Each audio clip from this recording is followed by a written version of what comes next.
right, Jason Rona back in the JConcepts garage again with Fred Reep. And today we're doing one of our things that we like to do here, and we talk about monster trucks here in the garage. Usually one of our more popular videos from the vlog series is when we kind of break down some of these events, go back through them, show some new products, and then we always kind of dip into some of your personal projects with Bigfoot 4. But Fred, we'll start it off. Several months ago, kind of took on the project of doing the Monster Jam World Finals, which was in Orlando.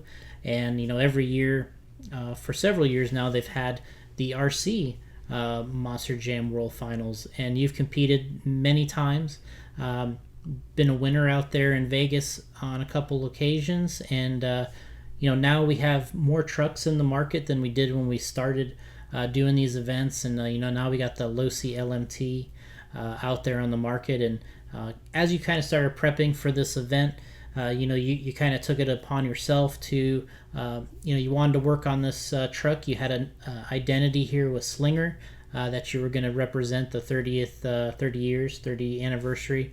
And talk to us about kind of where that project started and kind of where you ended up here in the end. Yeah, just again, doing the RC Monster Jam World Finals. Barry Masauer kind of heads that up with Monster Jam. It's a really cool event, for the spectators. Hundreds and hundreds of spectators surround that track and, watch everybody perform. There's a racing program, and then the day two is the freestyle program. But yeah, just this year, we've been wanting to do something with the Losi LMT. It's been out for a while now. We've just been, sitting back and kind of seeing what's been happening with it. And then, maybe for a month before the event, everybody's LMT. It's like, all right, let's try and put one together here. So I kind of sat down, within a week, had a really cool design based off of, chassis here, all because of some links you had for your truck over here. Yeah, we started several years ago. We basically took the axial truck and, everyone normally notices these things in our videos, but we have a lowered cradle, lower transmission mounted axial SMT10 with kind of our gull wing 4-link bars here and stuff. But you were able to incorporate some of these parts into your LMT build for the World Finals and change some weight distribution things, went in and kind of attacked the sway bars, some issues that kind of the stock truck has, able to kind of alleviate some of these things, drop the the center mass here a little bit on the truck, and change the wheelbase a little bit, and then kind of topped it off with the custom body. But going into, like you said, the 4 links, talk to us about repositioning the shocks, going with the shocks that you went with, and that's kind of the main part about these. Right, yeah, basically these 4 links, they weren't quite working well on the axial truck, but I just kind of had them laying around and just kind of put 2 and 2 together, and they were just absolutely fantastic for this LMT conversion. But basically, major factor on this truck here was relocating the center of gravity and balancing out the truck. That's what I really wanted this to go. Not only does it need a low center of gravity, when you're doing freestyle and all these super mega tricks, you want the truck to actually be balanced in a rotation for 360 degrees of the truck. And that's kind of where I went and took off and picked up the ball to get this thing going. But yeah, relocated the battery. That was one of the things. A lot of these builds, you see the batteries way up high. I needed to get it as low as possible, and the only way I could find out is to stick it on the side of the chassis and hang it off. Another aspect to that is that when I'm actually looking and designing and setting up some of these chassis, is I had this thing set up on the desk and I'd actually seen the chassis list to the motor side. So we kind of balanced out the chassis now, because now the motor and the battery are counterbalancing themselves. We've taken the electronics, we lowered them as well. So everything now is super deep in the cradle, and it's in the exact center of the truck. With these 4 links, we now brought the wheelbase in. We're about 12 3/8 now from the stock chassis. So now it fits our bodies better. And the adjustability, we've taken some sway bars off of the axial SMT10. We're able to tune the sway in these trucks and make them really perform well. Yeah, I mean, one of the big things that the LMT comes stock is, it's built to bash. That truck, the way it's assembled and the way it's put together, It's great for bashing. It's great for high-powered runs. But when we get a little more technical on the race course, we want to back a little bit of the bashing technology out of the truck, just so that we can get it to perform a little better. And I think it came with the sway bar setup. It came with the 4-link mounted shocks. It came with like you said, the weight distribution, and the wheelbase is we're going to be arguing the end of time in this class. What's the ideal wheelbase? But ultimately, we have two trucks here. They're two different wheelbases, and it's something that everyone has their opinion.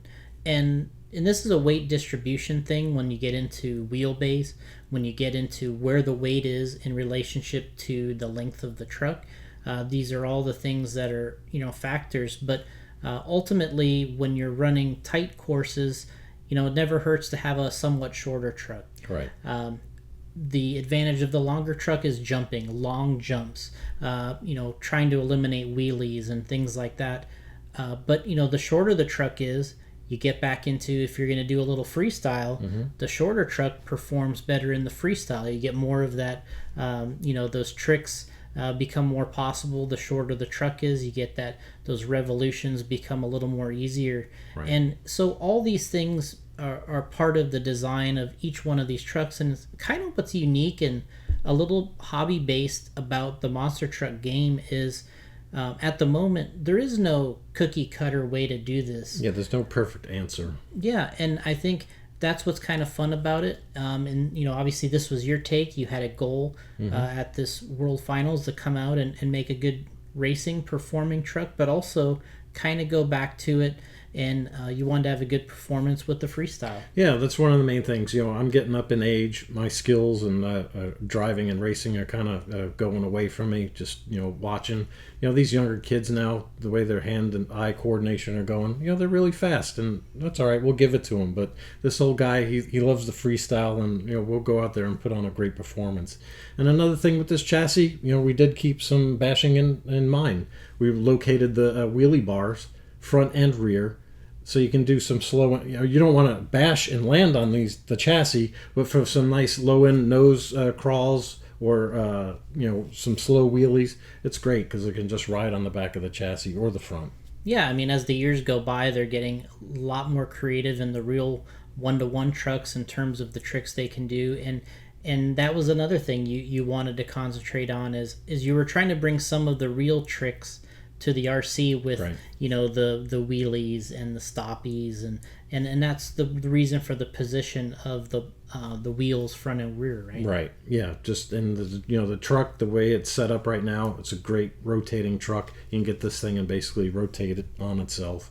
It's really nice, and in the capable hands, it would probably do extraordinary in racing, but we'll see. So a couple things topping this truck off is we went with the 2010 Raptor body. Right. You got the custom slinger wrap. We went with our new rear flag and mount in the back. And you got the aggressor wheels with the 17 millimeter hubs with, of course, the Renegades tires. But that was something we worked on quite a bit was you had tires on and off this truck. The way it comes with the axles, the way it comes with the tires, and we were really never happy with the way that whole combination was going together. Right. You kept kind of coming back to, man, this thing should have 17 millimeter hubs like an 8-scale buggy. We designed some of those as well. There's also, you can use the Traxxas ones that they make for some of their trucks, but we kind of purposely built what we're calling an axle for this truck, and then we can use kind of our handy little wrench to take them on and off. But talk to us about going for the this type of wheel and going for the 17 millimeter hub. Yeah, at first I really wasn't happy with the the larger inner diameter part of the wheel. I was always true to the symmetrical type wheel, but this one kind of grew on me, and it's here to stay, so we may as well make something of it.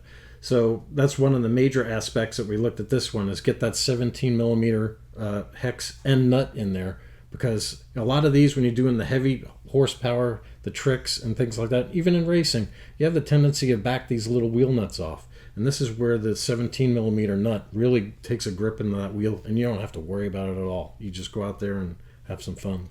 Yeah, I mean, when we got two trucks sitting here, I mean, we have two Raptor bodies on them in about the same tires, but that's where the similarities end between these two trucks, really, because my Axial SMT10, although highly modified here, it's a lot lighter component based truck. Everything is a little bit not quite as heavy duty as your truck. 12 millimeter hexes, the old steel serrated lock nuts, and just a lot of little more light duty componentry on my truck versus your truck is kind of that next heavier duty version. Like you said, the 17 mil hexes, all these little things start to add up to a little more durability and a little more versatility. Yeah, versatility, and it's built to bash. I mean, this one here I think is a little more delicate. You can't really do what I've kind of done with this truck. I mean, this thing is a beast, and it has a lot of weight to it. And that's here is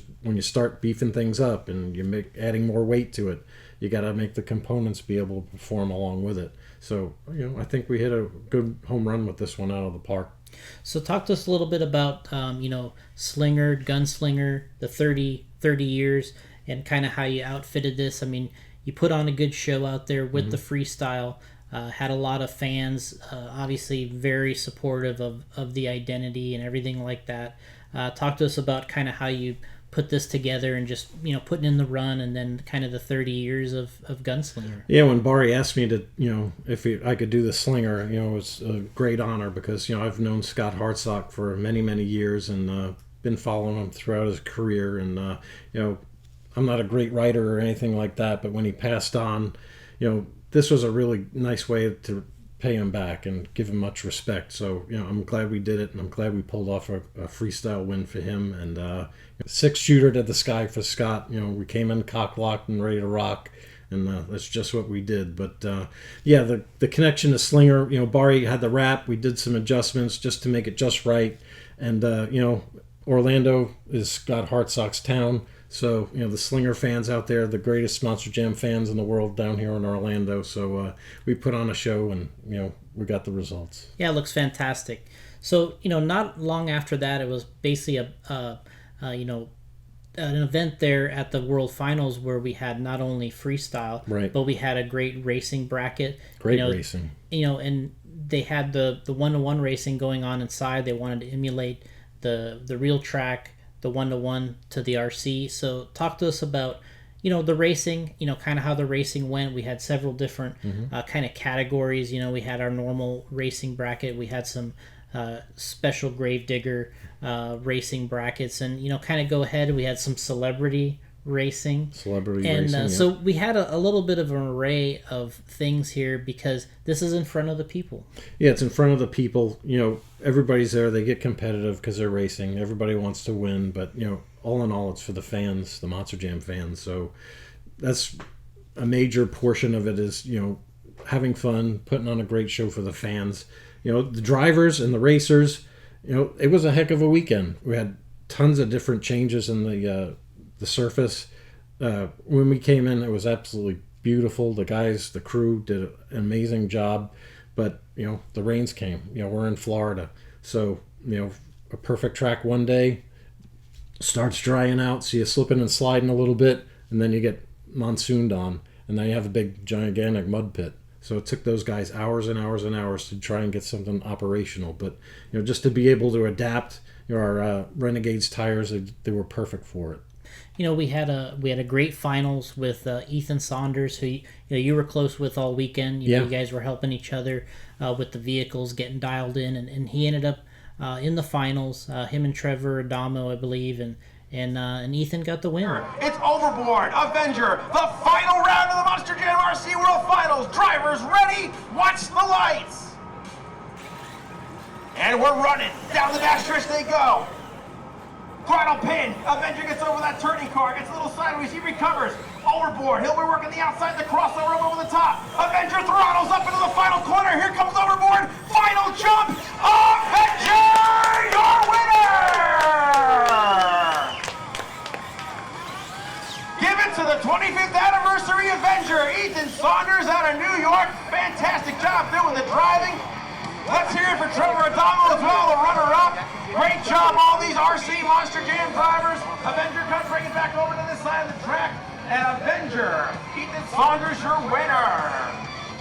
Yeah, Ethan got the win with the Avenger, and he gave the oh yeah, the big Yeah. Jim Kohler scream shout out there. But the fans dig it.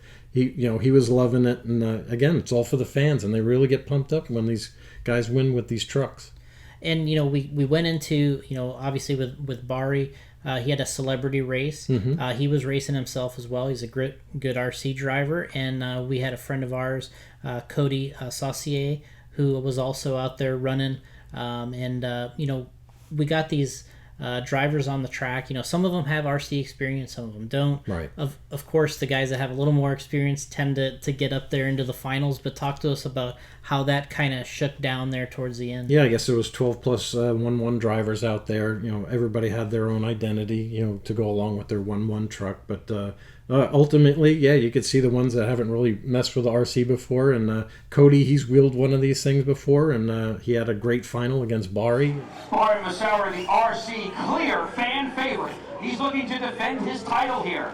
Remember, he got his start in monster truck racing by holding, organizing, and racing RC monster trucks. He wants nothing better than to stay at the top of the mountain. Ryan Anderson going out to help us with some staging because Cody Saucier is the man that wants to take him down. He's very familiar with these machines as well and wants nothing better than to knock Bari off the top of the mountain. The track is clear. The cones are in place. Red lights are on. Drivers, we crown a champion on the green. A whole shot for Bari. Cody, no slouch, and he's smooth down the straightaway. This is definitely the best race you're going to see of the day from these pro drivers. Cody is wheeling it, but Bari's got the fast part of the track. We got a racer in our hands, ladies and gentlemen. Who's it?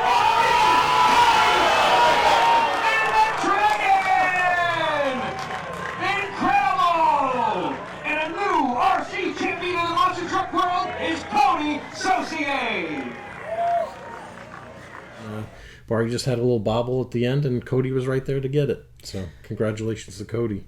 And then, of course, another big anniversary. We had Gravedigger celebrating an anniversary out there, and I think they wanted to do something special with that, and kind of incorporated another field of trucks, and we had Jonathan Schultz, I believe, who was running in that field and doing a good job. Yeah, Jonathan Schultz from the West Coast, a real great competitor. He's really into this RC. Him and his dad, they go all over the place racing these things. A lot of experience, a lot of wheel time, and he did a great job winning that 40th anniversary Gravedigger race. So not long after this, Rich kind of packed it up. You had another event you were going to. Rich, we sent him up to Digger's Dungeon, the event that you've been to a bunch of times. Started yourself. Now the No Limit World Finals there at the dungeon. And, you never really know what you're going to get there. You know better than anyone else. It's a weather thing. They set up a track. They do another good job trying to make an RC racetrack / monster truck track. They use the dirt that they have out there at the dungeon. And, talk to us a little bit about being in the dungeon area there and kind of, firsthand about building something there, then driving on it, so forth. Right. Yeah. You never know, like you said, you never know what you're going to get at the dungeon as far as a race course, the weather. You could have a spectacular weekend or the weather can roll in and then you have a really tough track ahead of you. But, it's always a great atmosphere. That's one of the reasons why we wanted to do it back in the day is just being in the presence of the dungeon. Dennis Anderson, the whole family gets involved and they come out and race and, just the celebrity of it and just being there. It's kind of like, you got to go there and check it out at least. One thing that's a little unique about the race, doing the World Finals and then at Digger's Dungeon here is they have a driver's stand for monster trucks.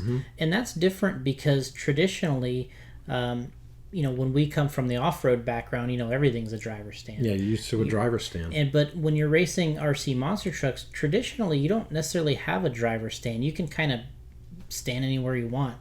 And with this, you got the stands out there, and I noticed that's a kind of a factor at the dungeon where they have that same little stand all the time, and they kind of build the track around it. But from looking at the photos and seeing it, what do you see as kind of the consistency or more maybe difficulty in having a driver stand with the monster truck?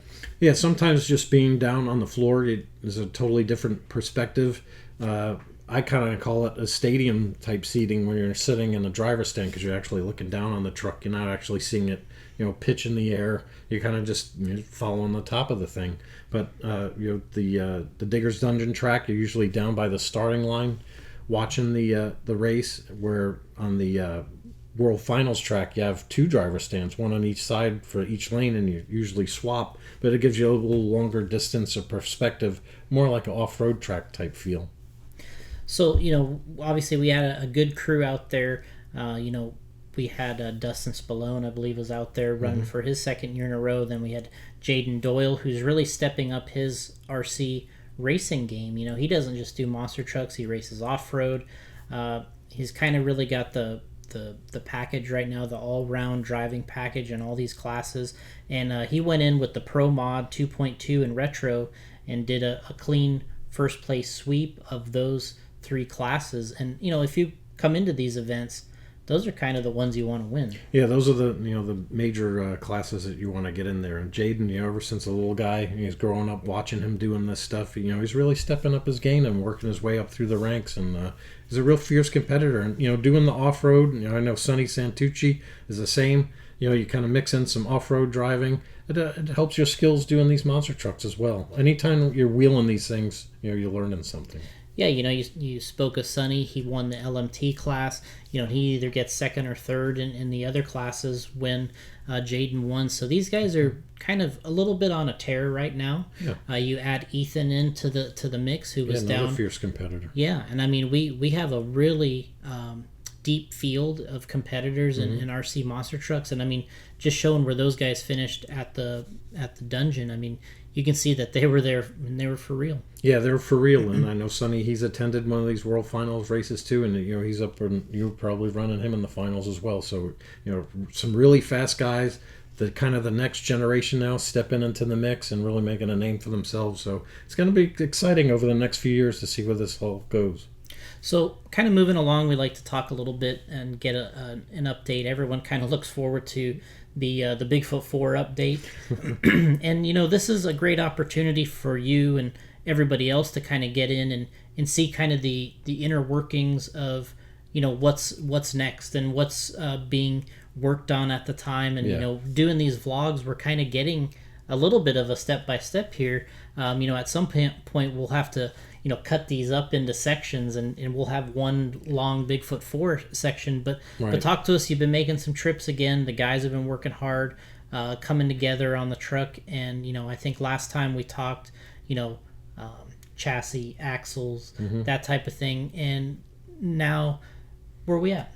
Yeah, now, whenever these guys can get some time, I know Lonny and Jason Childress, they have the Gateway Mustang. They do a lot of Ford performance shows, taking the Mustangs around the country. So when they're busy, everything kind of sits, idle on Bigfoot 4. But anytime they get a chance, we can get back in the shop. So, just recently we're up there. Those guys took a work day in between of me being there. They got the axles now. The truck is now sitting on its all fours, which is great. Wiring going back in, and just you're going to see an evolution now of things that's going to start to move quickly, as long as we can keep on track on the truck. So now we have wiring in, the axles are under it. The big part of it now is that we have a lot of accessories and things that need to be cleaned up and put back in. We're not just taking parts, throwing it back in the truck. You actually got to take it, clean it up, maybe sand it, paint it, put it back in so it really looks sharp for the Bigfoot fans. And truck's got to look good. It's a Bigfoot truck. Hey guys, so we had another work weekend on Bigfoot 4. First of all, I want to thank Fred Reep for coming up. We had Gene Patterson here. We had Dave Childress, Mike White, John Pyatt was here.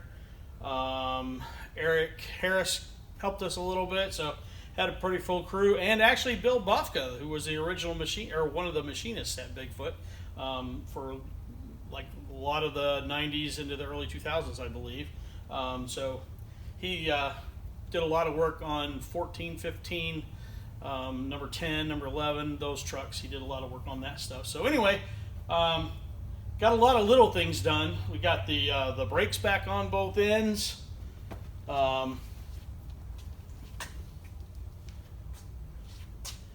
Got some more wiring things handled in the cab. We got the shifter mounted back in there. We got the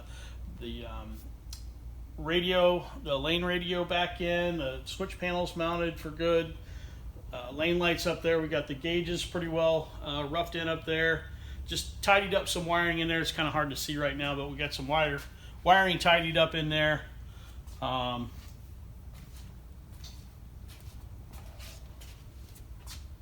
Put some new loom on some of the wiring that's running to the back. We fixed a couple of issues that needed to be repaired, some chafed wires and things like that. We got Gene got the cylinders, steering cylinders cleaned up and painted. The master cylinders are over there cleaned up. They're cleaned up. We've got the throttle pedal and the brake pedal over there cleaned up and painted. Rear brakes back on.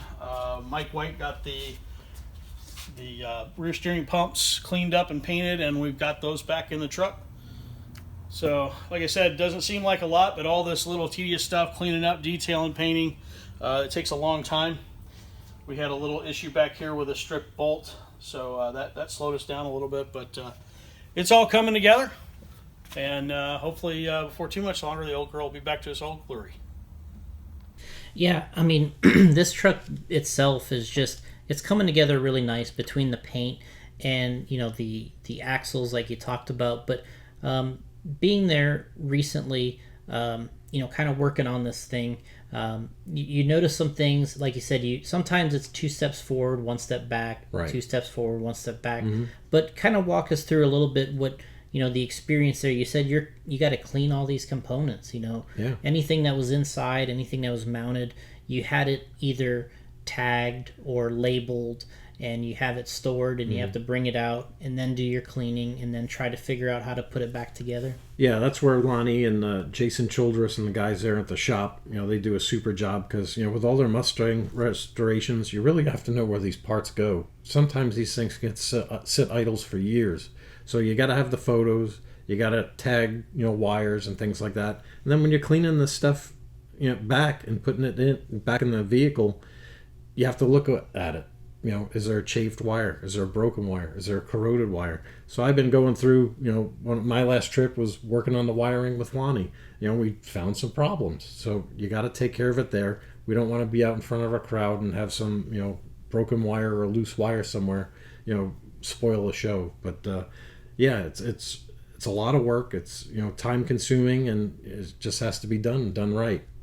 So, you know, looking at this thing, you know, you said, you know, you mentioned sometimes you run into issues. You said you got into a little bit of an issue with a bolt. Yeah. You had to work on that. I mean, just kind of explain, you know, for the viewers that don't know, when you just have an issue like that, like how long it can delay you or set you back, or the experience you got to have to fix something like that. Yeah, I mean, just any project, you're one broken bolt away from a headache. So, yeah, John Pyatt was helping us out, and no fault to John, but, you know, he was working on the brakes. He's got the brakes in there, you know, all nice and pretty. But, you know, bolting the thing back up, you know, he was removing a bolt that had got set back in. There was a Healy coil, which is actually a thread repair on one of the bolts, and it got jammed up, and the bolt broke. So now you're 4 hours in a delay trying to extract the bolt, and extract the bolt in such a manner where you're not destroying anything else. I mean, you could have a complete mess if that thing doesn't come out right. We had Bill Bufka there. He's the machinist. He was making the engine and the brackets and everything really look pretty for us. And, you know, he was there with his tooling guidance, and he was able to help John and the boys get that rectified. But, you know, that's another 4-hour setback. So, again, you just have to roll with the punches and make sure that you improve upon what you're putting back on the machine to make it work. So let's talk about, you mentioned the engine. That's a big project. Yeah. And but that's probably the exciting piece for most of a project like this. Talk to us about the engine itself, what's going on with the engine, and what do you expect out of this? Yeah, the engine, I went to Ed Dixon. He was a longtime engine builder for Bigfoot. His unfortunate passing, terrible tragedy there. But, the engine sat idle for 2 years. We weren't able to get it worked on. But finally we got the engine now in a shop, all torn down, going through it meticulously. Engine builder, Dave, our new engine builder, checking that thing out meticulously. Again, it's got to run right. It's thousands and thousands of dollars in these engines. And, we had the unfortunate incident. We're dropping the bomb here, but, Bigfoot 4 is getting a heart transplant. It had a crack in the block. And if this is a step that was skipped, we just threw it in and made it run, we could go have a catastrophic issue with the engine and then cost us God knows how much money. So, we're doing it right. It's all on track now. Alky Digger's getting a new injector for us, so we're going to be putting the air filter back out of the hood again. More of that classic look. Something we probably don't have to do, but we want to do it. We want that classic look and have that great iconic image of Bigfoot 4 again. Yeah, and I mean, we talk about all the time, the sounds of these trucks, and the engine is in the exhaust, and how it's routed, and all these things are going to play into that, having that Bigfoot sound, and Bigfoot that sound, yeah. and that is important to you, and getting this engine to look right and perform right is one of the highest priorities. Yeah, it's the highest priority. It's one of the most important things on the truck. Aside from the brakes are the most important thing to get that thing shut down. But it's a lot of money, a lot of time consuming. Just it has to go along in a certain progression, or it's not worth doing because it's just too much involved. And you have to name a Bigfoot 4x4. It's got to be perfect just for that. Yeah, and then we kind of, once you get into that position with the engine, this, you mentioned the injector from Alky Digger. You mentioned, we talked about before the BDS blower. And I mean, once you start stacking these items on top of each other, this is a massive item that goes into this truck. Yeah, you're looking at, a 2.5 foot to 3 foot tall engine, maybe in your pickup truck. Now you're getting up to about 6 feet tall, once you're built and ready to go. The engine will go back in, and then we'll put the blower back on it. So that thing's going to start growing and coming back out of the hood again. So yeah, it's quite a beast once you start putting it all together on the ground. Which is a major factor, because then the body has to go over the engine. The body has to go over the engine, and then you put the exhaust. So your exhaust now is going to drop down another 2.5 feet. So it's a big piece. Yeah, I mean, obviously you mentioned the brakes being number one, but I mean, this engine combination is, I mean, when they say it's the heart of the beast, it really is the heart of the beast. Yeah, it is the heart of the beast, and it's got to be pumping in sync and ready to rock and roll just like anybody. Yep. Well, we look forward to the next update. I mean, it's just amazing. I was checking in on the photos. I was, you getting that online, getting it on Facebook to show everyone that, what's kind of going on, because it's a popular truck in the community. Everybody wants to see it, and everybody wants to see it finish and just kind of look the part. And everyone asks when it's going to be done, but it'll be done when it's done. Right? It'll be done when it's done. And, every time I get to go up there, it's one step closer, and that's the important thing. And, thanks to all the guys that are working on it and everybody in the background. It's really, really tough. Guys want to take a day off, Lonnie and them, they need a break from all those Mustang shows and things that they do. But, it's great that they have the dedication. Gene Patterson, another highly dedicated individual, he loves that truck more than air he breathes. So, it's going to be done right. So, well, thanks, Fred, and we appreciate everybody staying tuned here with us on the JConcepts YouTube channel. Of course, subscribe, like the video, throw us a comment. We read the comments. We try to check with Fred. There's a lot of one-to-one questions in there, and obviously, of course, check us out on Facebook and Instagram. And we appreciate you watching, and look forward to the next update. And we'll see you next time. Big wins for you, Scott. We love you.